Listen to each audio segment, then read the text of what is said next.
ஃபோனுன்றதோட மெயினாக அந்த ஃபோனை தாண்டி பொசிஷனிங் ஆஃப் த ஹெட்னு பார்க்கணும். ஓகேங்களா?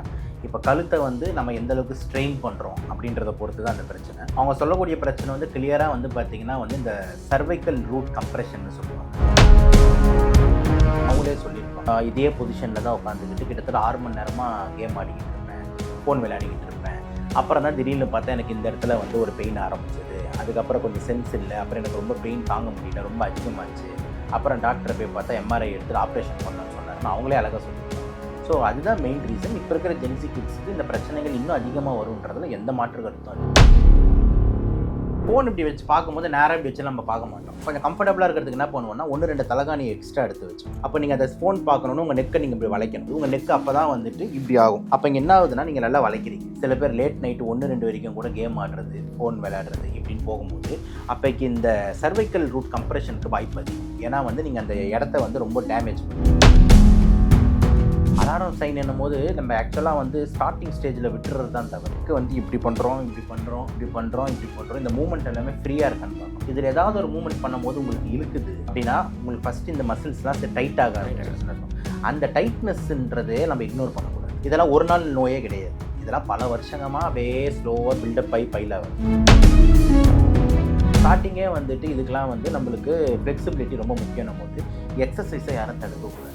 ஸோ டெய்லி வந்து பார்த்தீங்கன்னா வந்து ஒரு 1/2 hour to 45 minutes brisk walk, வாரத்தில் ஒரு நாள் வந்து பார்த்தீங்கன்னா ஒரு வெயிட் ட்ரைனிங், அப்புறம் கரெக்டான தூக்கம் ரொம்ப ரொம்ப இம்பார்ட்டன்ட். எல்லா மசில்ஸும் ரெஸ்ட் எடுக்கும். அப்போ தான் அப்புறம் தூங்குற பொசிஷன் ரொம்ப ரொம்ப இம்பார்ட்டன்ட்டு. அப்போ இதுலேருந்து கிளியராக நம்மளுக்கு என்ன தெரியுதுன்னா வந்துட்டு ஒரு விதமான வாழ்வியல்ன்றது இந்த உடம்பு ஆரோக்கியத்துக்கு நிஜமாலே கை.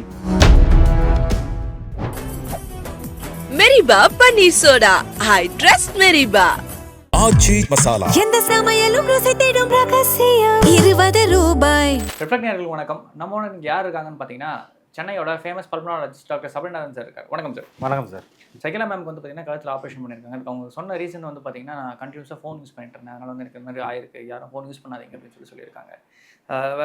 ஏன் அந்த மாதிரி ஆகுது? கண்டினியூஸாக ஃபோன் யூஸ் பண்ணுறதுனால என்னென்ன டிஃபிகல்ட்டிஸ்லாம் இருக்குது? இல்லை, இது வந்து ரொம்ப ரொம்ப காமனாக சகஜமாக நடக்கிற ஒரு பிரச்சனை தான். அதுவும் இப்போ இருக்கிற ஜென்ரேஷனில் இது இன்னும் ரொம்ப அதிகமாக தான் ஆகிட்டு இருக்கோன்றது தான் இது ஃபோனுன்றதோட மெயினாக அந்த ஃபோனை தாண்டி பொசிஷனிங் ஆஃப் த ஹெட்னு பார்க்குறோம். ஓகேங்களா? இப்போ கழுத்தை வந்து நம்ம எந்த அளவுக்கு ஸ்ட்ரெயின் பண்ணுறோம் அப்படின்றத பொறுத்து தான் அந்த பிரச்சனை.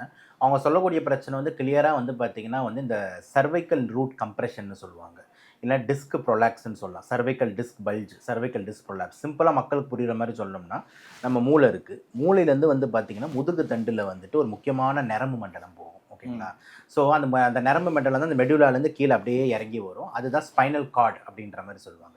ஸோ மூளையிலேருந்து வர எல்லா எலக்ட்ரிக் சப்ளை, எல்லா சென்சஸுமே அந்த நரம்பு மண்டல வழியாக தான் கீழே வரும். இந்த இடத்துல இருக்க எலும்பை செர்வைக்கல்னு சொல்லுவோம், கொஞ்சம் கீழே வரும்போது தொராசிக்னு சொல்லுவோம், அதுக்கு கீழே வரும்போது லம்பார்னு சொல்லுவோம், அதுக்கு கீழே வரும்போது பார்த்திங்கன்னா சாக்ரம்னு சொல்லுவோம். ஸோ இந்த நான் சொல்கிற இந்த செர்வைக்கல் லம்பார்ன்றதெல்லாம் எலும்பு கூடுகள், அந்த முதுகு எலும்புகள். அந்த எலும்புக்குள்ளே நடுவில் ஒரு கேப் இருக்கும். அந்த கேப்பில் தான் இந்த மூளையிலேருந்து வரக்கூடிய அந்த நரம்பு மண்டலம் அழகாக ட்ராவல் ஆகும். அந்த நரம்பு மண்டலம் தான் மூளையிலேருந்து ஒரு இன்ஃபர்மேஷனையும் கொண்டு வருது. அங்கேருந்து பல நரம்புகளாக பிரிஞ்சு கைக்கு தனியாக, காலுக்கு தனியாக, வயிற்றுக்கு தனியாக அப்படின்னு சொல்லிட்டு எல்லா உறுப்புகளுக்கும் போகுது. இப்போ இந்த நெக்கில் வந்து பார்த்திங்கன்னா உங்களுக்கு அந்த 2 சர்வைக்கல் ஸ்பைன் இருக்குல்ல, அது 2த்துக்கும் நடுவில் வந்து அந்த கேப் வந்து குறையுதுன்னா இல்லைனா வந்து தேயுதுன்னா அப்படின்னா அந்த நரம்பு மண்டலத்தில் சில நேரத்தில் அடி வாங்கும்.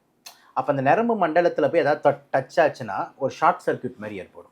இப்போ எப்படி வந்து நம்மளோட லைட்டு நம்ம சுவிட்சை போட்டோம்னா லைட் எரியும். ஆனால் அந்த போகிற கரண்ட்டில் நீங்கள் ஏதாவது சின்னதாக பூச்சியோ இல்லைனா ஒரு வேறு ஏதாவது ஒயரோ அடிச்சு விட்டிங்கன்னா உடனே அந்த லைட் கரெக்டாக எலக்ட்ரிசிட்டி போகலன்னா எப்படி ஃப்ளிக்கர் ஆகுமோ அந்த மாதிரி இந்த கீழே இந்த சர்வைக்கல்ல கொஞ்சம் கம்ப்ரெஸ் ஆகும்போது உங்களுக்கு ஃப்ளிக்கர் ஆகும். அப்படி ஃப்ளிக்கர் ஆகும்போது இந்த சைடு வலி வரும், இந்த சைடு வலி வரும், இப்படி திரும்பினா ரொம்ப ஓவராக வலிக்கும், அந்த ஷாக் அடிக்கிற மாதிரி சென்சேஷன் வரும். சில பேருக்கு வந்து பார்த்திங்கன்னா அந்த சென்ஸே தெரியாது, சில பேருக்கு இன்னும் மோசமாகும் போது கையை தூக்க முடியாது, இந்த மாதிரி வீக்னஸ் வரும். இது எல்லாமே வரும். இது எல்லாமே வந்து பார்த்திங்கன்னா இந்த சர்வைக்கல் ரூட் கம்ப்ரெஷனில் வந்து வரக்கூடிய பிரச்சனை தான், டிஸ்க் ப்ரொலாப்ஸில் வரக்கூடிய பிரச்சனை தான், சர்வைக்கல் கார்டு கம்ப்ரெஷனில் வரக்கூடிய பிரச்சனை தான். அப்போ இதுக்கு மெயின் ரீசன் என்ன அப்படின்னு பார்த்தீங்கன்னா இந்த பொசிஷனிங் ஆஃப் த ஹெட், அதாவது தலையை நம்ம வந்து எந்த அளவுக்கு வந்து கரெக்டாக வச்சுருக்கணும். அந்த காலத்தெல்லாம் பார்த்திங்கன்னா தலகாணியே கிடையாது, எல்லாரும் வந்து தரையில் தான் படுத்து தூங்குவாங்க. ஓகேங்களா? அப்போ இருக்கிற வரைக்கும் இடுப்பு வலியும் வந்ததில்லை, கழுத்து வலியும் வந்ததில்லை. என்றைக்கு பெட்டுன்னு ஒன்று கண்டுபிடிச்சானோ, எப்போ அதெல்லாம் எதுக்குன்னா சொகுசுக்காக கண்டுபிடிச்சது. என்றைக்கு தலகாணி ஒன்று வந்ததோ இன்னும் சொகுசுக்காக கண்டுபிடிச்சது. அதுக்கப்புறம் தான் இந்த மூட்டு வலி, இந்த கழுத்து வலி, இந்த பின்னாடி இருக்கிற இடுப்பு வலிலாம் அதிகமானதுக்கு காரணமே பார்த்தீங்கன்னா இந்த சொகுசு வாழ்க்கைகள். ஓகேங்களா? ஸோ சொகுசுக்கு நம்ம போகிற பெட்டு வந்து நல்லா இருக்கே அப்படின்னு. அப்போ தலகாணி ஒன்று போட்டால் இன்னும் நல்லா இருக்கேன்னு. ஆனால் நம்ம அனாட்டமிக்கல் பொசிஷன் அது மெயின்டைன் பண்ணாது. இப்போ வந்து பார்த்தீங்கன்னா திருப்பி பழைய கால டெக்னிக்கு போய் அதை வியாபாரமாக பண்ணுறாங்க. என்ன அப்படின்னா வந்து ஆர்த்தோ மேட்ரஸஸ் அப்படின்றாங்க. அந்த ஆர்த்தோ மேட்ரஸை நீங்கள் உட்காந்து பார்த்துருக்கீங்களா? அந்த ஆர்த்தோ மேட்ரஸில் நீங்கள் போய் உட்காருங்க. உட்காந்திங்கன்னா உங்களுக்கு எப்படி இருக்கும்னா தரையில் உட்கார்ற மாதிரியே இருக்கும். ஸோ நம்ம உடம்பு வளையாது. ஆர்த்தோ மேட்ரஸ்ன்றது சாலிடாக ஸ்டிஃபாக இருக்கும். அப்போ கிட்டத்தட்ட நீங்கள் தரையிலே படுத்துக்கலாம். அதுக்கு புரிஞ்சிருச்சா நான் சொல்கிறது? அப்போ திருப்பி அந்த ஆர்த்தோ மேட்ரஸோட கான்செப்டே என்னென்னா திருப்பியும் வந்து பழைய காலத்தில் படுத்து தூங்கிட்டு இருக்க மாதிரியானதாக கொண்டு வராங்க. அப்போ சிம்பிள் கான்செப்ட் என்னென்னா அந்த நார்மல் அனாட்டமிக்கல் பொசிஷனை மெயின்டைன் பண்ணுறது. யோசிச்சு பாருங்கள், இப்போ சிங்கம், புலி, நாய், பூனை, ஓகே, இதெல்லாம் வந்து ஏதாவது பெட்டு போட்டு படுத்துக்கிட்டு இருக்கா, இல்லைனா வந்துட்டு தலைக்கு ஏதாவது தலகாணி வச்சு படுத்துக்கிட்டு இருக்கானா? எதுவுமே கிடையாது.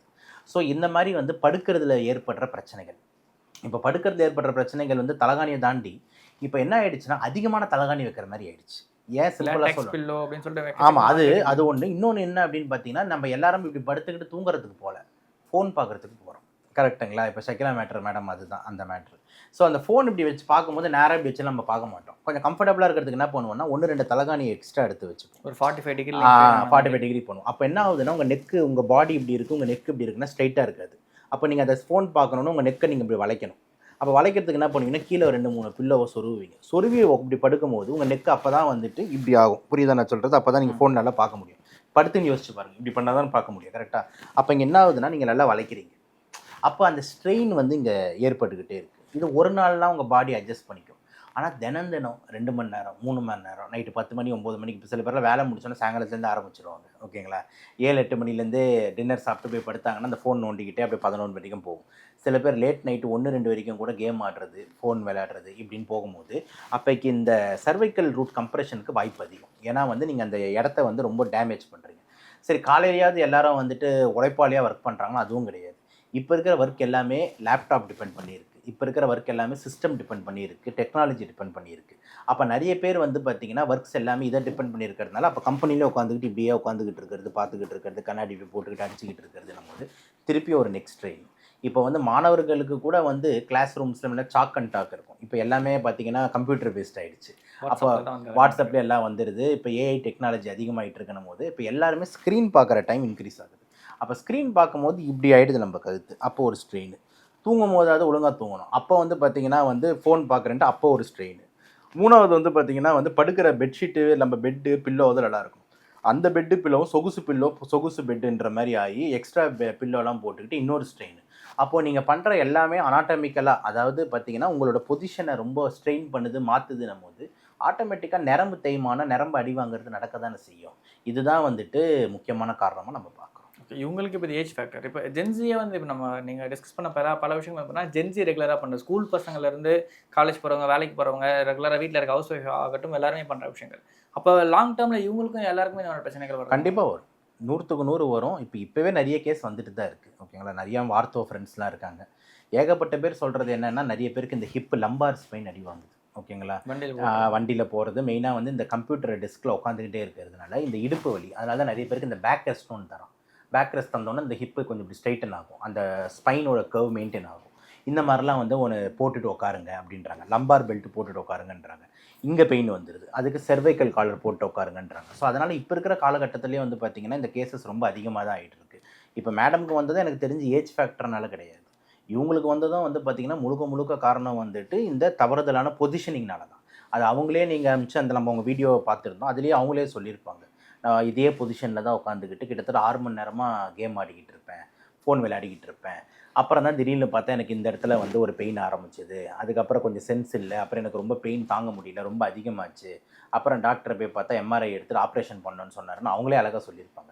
ஸோ அதுதான் மெயின் ரீசன். இப்போ இருக்கிற ஜென்சி கிட்ஸுக்கு இந்த பிரச்சனைகள் இன்னும் அதிகமாக வரும்ன்றதுல எந்த மாற்று கருத்தும் இல்லை. சிம்டமேட்டிக்காக நம்ம இது எப்படி ஒரு அலாரம் சைன் நம்ம எடுத்துக்க முடியும்? அலாரம் சைன் என்னும் போது நம்ம ஆக்சுவலாக வந்து ஸ்டார்டிங் ஸ்டேஜில் விட்டுறது தான் தவறு. ஸ்டார்டிங் ஸ்டேஜில் வந்து பார்த்திங்கன்னா உங்களுக்கு வந்து பெருசாக சிம்டம்ஸ் இருக்காது, பேர் பண்ணுற மாதிரி தான் இருக்கும். ஓகேங்களா? பட் ஆனால் நம்மளுக்கு வந்து கொஞ்சம் ரேர் சிம்டம்ஸாக ஒரு சில விஷயங்கள் தெரியும் போது அலர்ட் ஆகிடணும்.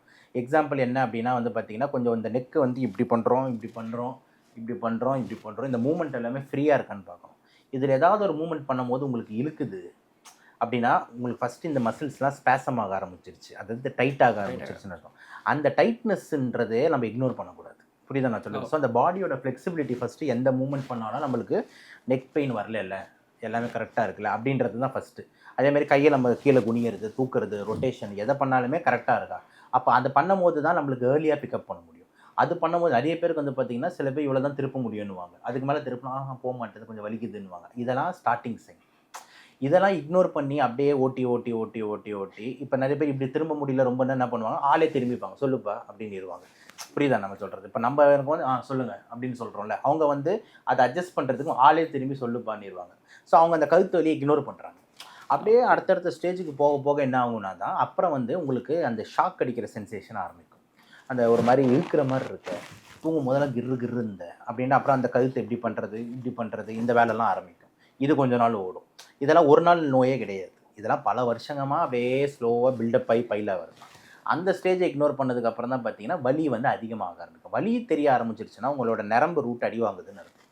ஓகேங்களா? அந்த சர்வைக்கல் நர்வ் வந்து ஹிட் ஆகுதுன்னு இருக்கும். அப்போ வந்து வலி ரொம்ப எக்ஸ்க்ரூஷியேட்டிங்காக இருக்கும். அந்த ஷாக் அடிக்கிற மாதிரி சென்சேஷன் திடீர்னு வர வர வர வரன்னு இழுத்துட்டு போகும். இன்னும் அதை விட்டுட்டிங்க அப்படின்னா வந்து வீக்னஸ் வந்து இன்னும் லாஸ்ட். வீக்னஸ்னால் என்னென்னா உங்களால் கையை அப்புறம் தூக்க முடியாது. ஓகே, இதாவது வலிக்கும் ஆனால் உங்கள் கையெலாம் அசைக்கலாம். வீக்னஸ் ஆகிடுச்சுன்னா வந்துட்டு என்னால் கை இவ்வளோ தான் தூக்க முடியுது, இதுக்கு மேலே கை வரலன்னுவாங்க. ஷோல்டர் தூக்குங்க, தூக்க முடியல. அப்போ அந்த பக்கவாதம் வந்த லெவலுக்கு போயிடுது. அப்போ இதெல்லாம் ரொம்ப சிவியர் கேசஸ்க்கு போகும்போது தான் இந்த வீக்னஸ்லாம் ஏற்படுது. அப்போ இந்த மாதிரி ஒரு டிஃப்ரெண்ட் ஸ்டேஜஸில் தான் நம்ம போகுது. அப்போ நான் என்ன சொல்கிறேன்னா, ஸ்டார்டிங்கே நீங்கள் அதை அலாரம் பார்க்கணுன்னா, நீங்கள் செக் பண்ணிக்கணுன்னா, நீங்கள் மூவ்மெண்ட்ஸ் எல்லாமே ஃப்ளெக்சிபிளாக கரெக்டாக பண்ண முடியுதா, அப்படி பண்ணும்போது உங்களுக்கு வந்து பெயின் எதுவும் இல்லையா, இதெல்லாம் தான் நீங்கள் ஃபஸ்ட்டு பார்க்கணும். இதுக்கு ரெமெடி இல்லைனா ஆப்ஷனல் எக்ஸசைஸ் மாதிரியான விஷயங்கள்லாம் இருக்கா? அதுக்கு என்ன இருக்குது சார். பட் எனக்கு என்னென்னா வந்துட்டு நம்ம வந்து நெருப்புலையும் குதிச்சுட்டு அதுக்கப்புறம் சுடுறதுக்கு நம்ம ஏதாவது வந்து ஆயின்மெண்ட் இருக்கான்னு கேட்குற மாதிரி தான். ஸோ நம்ம வந்து ப்ரிவென்ஷன் இஸ் பெட்டர்ன்னு தானே எப்பவுமே ஒரு டாக்டர் பேசணும். ஆல்ரெடி ப்ராக்டிஸ் பண்ணுறவங்களுக்கு ஆமாம் கரெக்ட். இல்லை நான் என்ன சொல்கிறேன்னா, ஒரு டாக்டர் நம்ம எப்பவுமே வந்து நிறைய பேர் என்னென்னா நம்ம மருந்துங்களை சஜஸ்ட் பண்ணுறது, அதுக்கப்புறம் இந்த பெல்ட்டுகளை விற்கிறது, அதுக்கப்புறம் வந்து பார்த்திங்கன்னா பெட்டுகளை வந்து இது பண்ணுறது, இதெல்லாம் வந்து நான் வந்து மக்களுக்கு வந்து என்ன சொல்கிறேன்னா, நீங்கள் அந்த லெவலுக்கு ஏன் கொண்டு வரீங்க? அதுக்கப்புறம் வந்து டாக்டர் இவ்வளோ எழுதிட்டாரு, இந்த ஆப்ரேஷன் பண்ணணும்னு சொல்கிறாரு அப்படின்னு சொல்லிட்டு மனதமும் கஷ்டப்படுறாங்க பேஷண்ட்ஸ். ஸோ இந்த ப்ரிவென்ஷன் இஸ் பெட்டர்னும் போது ஸ்டார்டிங்கே வந்துட்டு இதுக்கெலாம் வந்து நம்மளுக்கு ஃப்ளெக்சிபிலிட்டி ரொம்ப முக்கியம்னும் போது எக்ஸசைஸை யாரும் தடுக்கக்கூடாது. ஸோ டெய்லி வந்து பார்த்திங்கன்னா வந்து ஒரு 1/2 hour to 45 minutes brisk walking, சும்மா பேருக்கு நடக்கலாமல் பிரிஸ்க் வேர்த்து போகிற அளவுக்கு ஒரு நல்ல நடப்பயிற்சி. வாரத்தில் ஒரு நாள் வந்து பார்த்திங்கன்னா ஒரு வெயிட் ட்ரைனிங்கு. ஓகேங்களா? இப்போ நீங்கள் மூட்டை தூக்குற ஆள் இல்லைனா ஒரு டெய்லி கேன் தூக்குற ஆள்னா அது வெயிட் ட்ரைனிங் அதிலே முடிஞ்சிடும். ஆனால் எதுவுமே வேலையே செய்யாத ஆள் வந்து பார்த்திங்கன்னா வாரத்தில் ஒரு நாள் வந்துட்டு கொஞ்சம் வெயிட் ட்ரைனிங்ஸு, ஒரு செட் ஆஃப் மசிலை டோன் பண்ணிக்கிறதுக்கு ஒரு வெயிட் ட்ரைனிங். யாருக்குமே இங்கே அழகு தேவையில்லை. இப்போ இங்கே கட்டாக வச்சுட்டு இருக்கணும்னா ஒரு அவசியமும் கிடையாது. ஆனால் அந்த மசில்ஸ் எல்லாம் டோன் பண்ணுறது அவ்வளோதான். ஓகேங்களா? டோன்னா என்னென்னா வந்து அதை வந்து மெமரி பண்ணி அதை வந்து சத்தாக்குறது. ஷேப் பண்ணுறது, பில்ட் பண்ணுறதுன்றது வேறு. அவங்கெல்லாம் ஸ்டீராய்டு, ப்ரோட்டீனு இதெல்லாம் எடுப்பாங்க. நம்மளுக்கு அதெல்லாம் எதுவுமே தேவையில்லை. சும்மா எல்லா மசில்ஸுக்குமே அப்பப்போ ஒரு வேலை கொடுக்குறது. புரியுதா நான் சொல்கிறது? ஸோ இந்த மாதிரி விஷயங்கள் வந்து நம்ம வந்து வாரத்துக்கு ஒரு வாட்டி பண்ணுறது. ஓகேங்களா? ஸோ அது நீங்கள் வந்து ஜிம்முக்கு தான் போய் பண்ணணும்னு அவசியம் இல்லை. ஒரு ஃபார்மிங் போகலாம், ஒரு கிளீனிங்க்கு போகலாம். இந்த மாதிரி வந்து சமூக சேவையிலேயே நிறைய இந்த மாதிரி வெயிட் ட்ரைனிங்ஸ் இன்டெரக்டாக நடக்கும். வீடு க்ளீன் பண்ணாலே போதும். கரெக்டாக நீங்கள் சொல்கிறது, அண்டாவை குண்டாவை ஏறி இறக்கணும்னாலே முடிஞ்சு போச்சு. ஸோ இந்த மாதிரியான ஒரு வெயிட் ட்ரைனிங்ஸ் வாரத்தில் ஒரு வாட்டி, இது வந்து கண்டிப்பாக ரொம்ப இம்பார்ட்டண்ட்டு. அப்புறம் கரெக்டான தூக்கம் ரொம்ப ரொம்ப இம்பார்ட்டண்ட்டு. எல்லா மசில்ஸும் ரெஸ்ட் எடுக்கும். அப்போ தான் ஒர்க் பண்ணிகிட்டே இருந்து தூக்கம் டைம் சரியில்லை அப்படின்னா மசில்ஸோட ரெக்கவரி வந்து கரெக்டாக இருக்காது. அப்புறம் தூங்குற பொசிஷன் ரொம்ப ரொம்ப இம்பார்ட்டண்ட்டு. அப்போ தூங்குற பொசிஷன் நம்ம சொன்ன மாதிரி பழைய காலத்து அண்டை கால முறைக்கு போகணும். அப்புறம் அந்த ஒரு மாதம் அந்த சபரிமலை விரதம் இருக்கும் போது ஆள் சூப்பராக இருப்பாங்க. ஏன்னா வந்து பார்த்தீங்கன்னா பிரிஸ்காக இருப்பாங்க. அந்த 40 நாள் முடிச்சுட்டு வரும்போது நம்மளுக்கு அப்படியே அந்த பாடியே டீடாக்ஸ் ஆன மாதிரி இருக்கும். அதுக்கு அடுத்து என்றைக்கு திருப்பி பெட்டில் போய் படுத்துக்கிட்டு திருப்பி நம்ம லைஃப் ஸ்டைலை மாற்றுறமோ அதுக்கப்புறம் பார்த்திங்கன்னா திருப்பி உடம்பு அப்படியே இது. அப்போ இதுலேருந்து கிளியராக நம்மளுக்கு என்ன தெரியுதுன்னா வந்துட்டு ஒரு விதமான வாழ்வியல்ன்றது இந்த உடம்பு ஆரோக்கியத்துக்கு நிஜமாலே கை கொடுக்குது. ஓகேங்களா? யார் ஒருத்தருக்கு கவலை இல்லையோ, யார் ஒருத்தர் டென்ஷன் எடுத்துக்கலையோ, யார் ஒருத்தர் வந்து பார்த்திங்கன்னா நீட்டாக சாப்பிட்றாங்களோ, யார் ஒருத்தவங்க நிம்மதியாக தூங்குறாங்களோ, இந்த பழக்கங்கள்லாம் கரெக்டாக இருக்குன்னா எதுவுமே பண்ணாமையே அவங்களாம் அசால்ட்டாக ஒரு 80-90 வயசு வாழ்ந்துடுறாங்க. புரியுதுங்களா? ஆனால் இது எல்லாமே இந்த உலகம் நம்மளை செய்ய விடுமான்றது தான் பெரிய கேள்விக்குறி. புரியுதுங்களா? நம்ம எல்லாரும் ஒரு இடத்துல வேலை செய்வோம். வேலை செய்கிற இடத்துல முதலாளி வந்து நம்மளை திட்டுவார், ஏன் வேலை முடிக்கல, ஒர்க் ப்ரெஷரு அப்படின்னு ஏறும். கல்யாணத்தை பண்ணணுன்ட்டு நம்ம தலைவிதியில் இருக்குது. பண்ணும்போது அந்த சைட்லேருந்து ஒரு பிரச்சனை டார்ச்சருங்களாம் வர ஆரம்பிக்கும். அம்மா மாமியாருக்கும் சண்டை, அதுவும் நம்ம டார்ச்சர் ஏறும். சப்போஸ் பையன் சைட்லேருந்து பொண்ணு சைட்டுக்கு பார்த்தீங்கன்னா மாமியார் கொடுமை, அம்மா வீட்டுக்கார் சரியில்லைன்றது, குடிச்சிட்டு அடிக்கிறாருன்றது, இந்த மாதிரி ஸ்ட்ரெஸ்ஸுங்கெல்லாம் அப்படியே கொஞ்சம் கொஞ்சமாக ஆட் ஆகும். அப்புறம் வந்து ஒரு சில பேர் பார்த்தீங்கன்னா குழந்தை இல்லைன்னு ஃபீல் பண்ணுவாங்க. குழந்தை இருக்கிறவங்க குழந்தை சரியாக பிறக்கல, கை கால் சரியில்லைன்னுவாங்க. குழந்தை வந்துட்டு பிறந்து நல்லா இருந்தாலும் அது சரியாக படிக்கலைன்னு ஃபீல் பண்ணுவாங்க. படிச்சுட்டு அது கல்யாணம் ஆகலைன்னு ஃபீல் பண்ணுவாங்கன்ட்டு நம்ம ஃபீல் பண்ணுறதுக்கு காரணம் தேவை. இந்த உலகத்தில் ஃபீல் பண்ணிக்கிட்டே இருக்கலாம். அந்த மாதிரி வந்துட்டு எல்லாரும் அவங்கள அப்படியே ஸ்ட்ரெஸ் ஆக்கியிருப்பாங்க. அதுக்கு பத்தாதுன்ட்டு நம்மளோட மொபைலு இந்த எல்லாமே திறந்தாலே எல்லா ரூம்லேயும் வந்து எல்லா வீட்லேயும் வந்து பக்கத்தில் ஆள் இருக்காங்களோ இல்லையோ, ஆனால் மொபைலும் டிவியும் கண்டிப்பாக இருக்குது. ஆன் பண்ணி விட்டுட்டு இப்போ வேறு எல்லா ஜாய்ஸ்டிக் அதெல்லாம் வந்துருச்சு. அமேசான் ப்ரைம் எல்லாமே சப்ஸ்கிரிப்ஷனு. ஏதாவது ஒரு படத்தை போடு, இதில் மொபைலில் பாரு, அப்படி இப்படின்ட்டு உட்காந்து தூக்கம் சைக்கிள் ரொம்ப டிஸ்டர்ப் ஆகுது. சாப்பாடு சமையல் அந்த அம்மி போட்டு அரைக்கிறது அதெல்லாம் இப்போ எதுவுமே கிடையாது. எல்லாமே வந்து பார்த்திங்கன்னா ஸ்விக்கி ஜொமேட்டோவை நம்பி போயிடுச்சு. அப்போ அவங்க வந்து இஷ்டத்துக்கு சமைச்சு போடுறாங்க. நைட்டு 12 மணிக்கு சாப்பாடு, 1 மணிக்கு சாப்பாடு, மிட் நைட் பிரியாணி, கலாச்சாரம் எல்லாம் மாறிக்கிட்டு இருக்குது. அப்போ இது எல்லாமே இந்த லைஃப் ஸ்டைல் சேஞ்சஸில் அவங்க பாடியோட ஸ்ட்ரெஸ் ஏறிக்கிட்டே போக தான் செய்யும். அப்போ ஆட்டோமேட்டிக்காக உடம்பு வந்து வீக் ஆக தான் செய்யும். அப்போ லைஃப் எக்ஸ்பெக்டன்சி குறைய தான் செய்யும். அந்த காலத்தில் 100 வயசு வாழ்ந்தான், அந்த காலத்தில் 100 வயசு வந்தாங்கன்னா அந்த காலத்துக்கு இந்த காலத்துக்கும் எவ்வளோ நம்மளோட லைஃப் ஸ்டைலை மோசமாக்கியிருக்கோன்னு பாருங்கள். புரிஞ்சிருச்சா நான் சொல்கிறது? அப்படி இருக்கும்போது இப்போ 45 வயசில் ஹார்ட் அட்டாக், 50 வயசில் ஹார்ட் அட்டாக்ன்றது ஏற்றுக்கொள்ளு தான் ஆகணுன்றது தான் யதார்த்தமான உண்மை. இதெல்லாம் எனக்கும் புரியுது. ஆனால் இதெல்லாம் நடைமுறைக்கு கொண்டு வரும்போது பெரிய சிக்கலாக இருக்குது. இதுதான் வந்து நான் எனக்கும் நான் சேர்த்து தான் சொல்கிறேன். இப்போ நான் வந்து நினச்சா கரெக்ட் டைமில் தூங்க முடியுமானா முடிய மாட்டேங்குது. திருப்பி பேஷண்ட்டு நம்ம நைட்டு ஃபோன் அடிப்பாங்க, ஃபேமிலியோட பிரச்சனை, நைட்டு தான் பார்ட்டின்னு கூப்பிடுவான், எல்லாம் பண்ண வேண்டியதாக இருக்குது. So this is all a big problem we are all ஃபேஸிங்னு தான் சொல்கிறேன். ஒர்க் லைஃப் பேலன்ஸ் தான் இப்போ இருக்கிற பெரிய பிரச்சனை. அந்த ஒர்க் லைஃப் பேலன்ஸை யார் ஒருத்தர் வந்துட்டு ரொம்பலாம் வந்து டென்ஷன் எடுத்துக்காமல் கொஞ்சம் அப்படி பேக் அடிச்சுட்டு நிம்மதியாக அவனுக்காக வாழ்கிறானோ, எந்த தொந்தரவும் இல்லாமல் ஜாலியாக வாழலாம். ஓகேங்களா? இந்த ஒர்க் லைஃப் பேலன்ஸுக்குள்ளே போய் அதெல்லாம் வந்து பண்ணி தான் ஆகணும், இதை பண்ணி தான் ஆகணும் அப்படின்ட்டு ரொம்ப போட்டு வருத்திக்கிறானோ, சீக்கிரமாக பிரச்சனைகள் வரதான் செய்யும். ஓகே சார், இவ்வளோ நேரம் உங்களுக்கு பொண்ணாக நன்றி. வாய்ப்புக்கு நன்றி. Thank you. Meriba paneer soda, I trust Meriba. Aachi masala. எந்த சமையலும் ருசி தேடும் ரகசியம் 20 ரூபாய்.